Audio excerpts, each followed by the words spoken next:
তো বন্ধুরা আজকের আমি মাছের বাজার করে নিয়ে এসেছি অনেক দিন পরে। নিজে মাছের বাজার করে এনেছি, কাউকে দিয়ে করিনি। আমার নিজেরটা করাটা নিজেটাই। তোমার দাদাভাই বড্ড ভুলভাল করে। তো কি মাছ এনেছি চলো তোমাদের দেখাই। এখানে নিয়ে এসেছি মাছের তেল। এখানে 500 গ্রাম তেল রয়েছে, এই দেখো একদম ফ্রেশ 500 গ্রাম তেল। এইগুলো না অনেক সুবিধা হয় জানো, মানে কিরকম ধরনের সুবিধা বলো তো, যখন বাড়িতে কিছু থাকে না তো একটু পেঁয়াজ লঙ্কাতে যদি এটা ভেজে দিই তোমার দাদাভাই খেয়ে দিয়ে আউট হয়ে যাবে, এতটা সুবিধা। তারপরে কি নিয়ে এসছি আমি নিজেও জানি না। ও তারপরে নিয়ে এসছি এখানে এই দেখো লেজা নিয়ে এসছি। তো এমনি স্টকে রাখার জন্য কয়েক টুকরো আছে বাড়িতে, স্টকে রাখার জন্য এটা নিয়ে এসছি। যদিও কারণ বাড়িতে তো এখন সবসময় তো আমাদের বাজারে যাওয়া হচ্ছে না, সেই কারণে। কাতলা, ভোলা, রুই, ভেটকি, তো কিসের লেজা বললে না? খালি লেজা?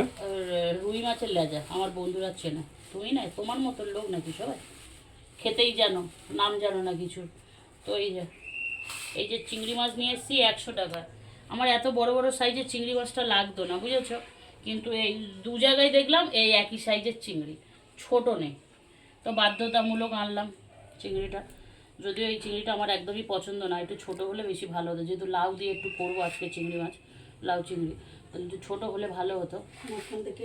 হ্যাঁ আমার মায়ের বুদ্ধি। এই যে তাহলে এইখানে 1 2 3 রকম হলো। চলো এখনও 2 রকম আছে, 2 রকম দেখাই চলো। এইখানে রয়েছে আমার, তোমাদের দাদা ভাইয়ের এবং আমার মামামের পছন্দের এই মাছ। কি মাছ? তরোয়াল মাছ। কেউ বলে সীতাপাটি, কেউ বলে ছুরি, কাঁচি, যে তোমাদের যেটা পছন্দ তোমরা নাম দিয়ে দিতে পারো, আমার কোনো সমস্যা নেই।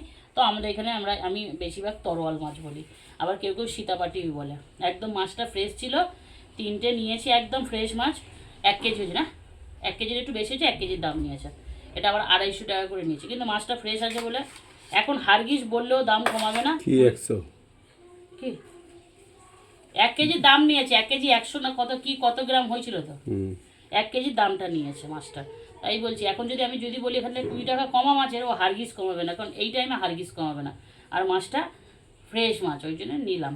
আর মা আবার কালকে চলে যাবে, আজকে বিকেলে চলে যাবে। মা কদিন ভোর শরীর খারাপ ছিল, মা এসে রয়েছে, আবার আজকে চলে যাবে। ওই জন্য বাধ্যতামূলক নিয়ে আসলাম, মা খেয়ে যেতে পারবে মাছটা। আর একটা ঢালি চলো, আর একটা নিয়ে এসছি কী বলো তো, মাছের খবরি নিয়ে এসেছি, মাছের খবরি। এটা কাতলা মাছের খবরি নিয়ে এসেছি 1 কেজি। আমি যেসব দোকান থেকে মাছ নিই সেখানে যদি আমি একটা মাথা চাই তারা 3টে তুলে দেবে। এই আমার বাবাও আমার মাকে এসে বলতো যে জোর করে দিতে। আমার মা খুব মুখ করতো আমার বাবাকে, আমি তখন কিছু বুঝতে পারতাম না। কিন্তু এখন যেহেতু নিজে হাতে বাজার করি, আমি এটা বুঝি যে যাদের সাথে ভালো একটা সম্পর্ক তৈরি হয় তারা জোর করে, সত্যিই করে। তো আজকের বাজারে এই ছিল। আর আজকে আমার কত টাকার বাজার লেগে এটা বলো তো? 650 টাকার বাজার, সব কটা মাছ মিলে 650 টাকা নিয়েছে আমার। তো এখানে দেখতে পাচ্ছ তরোয়াল মাছটা আজকে একটু করব, আর চিংড়ি মাছটা। তো আমার বাজারটা কেমন হয়েছে তোমরা কমেন্ট করে জানিও। এই তোমার কেমন লেগেছে বাজার? খেলে তবে তো বুঝবো কেমন। খেলে না, তোমার বাজার কেমন লেগেছে বলতে, আমি খাওয়ার কথা বলিনি, দেখার কথা কি বলেছি। ভালো লেগেছে? আমার মামামের দিকে ঘোরাও, তোমার কেমন লেগেছে? আরে এই যে হাঁসপাল এনেছি, কেমন লেগেছে? তুমি খাও? আচ্ছা। তো এই যে আমার মাছের বাজার আজকে শেষ হলো। তোমাদের কোন মাছটা ভালো লেগেছে যদি তোমাদের ভালো লাগে এটা কমেন্ট করে জানাতে পারো। এখানে সবচেয়ে পছন্দের মাছ এসছে এইটা। আর এটা কোনো কারণবশত ডাল করার জন্য বা এমনি কিছু তরকারি করার জন্য চচ্চড়ি ঘ্যাঁট, এইটা স্টকে। মাছের তেল পেঁয়াজ দিয়ে ভেজে খাওয়ার জন্য ভাতে, গরম ভাতে। আর চিংড়ি মাছটা তো আজকে দেখি কি হয়। তো চলো বন্ধুরা, আজকের ভিডিওটা আমি এখানে শেষ করলাম। টাটা।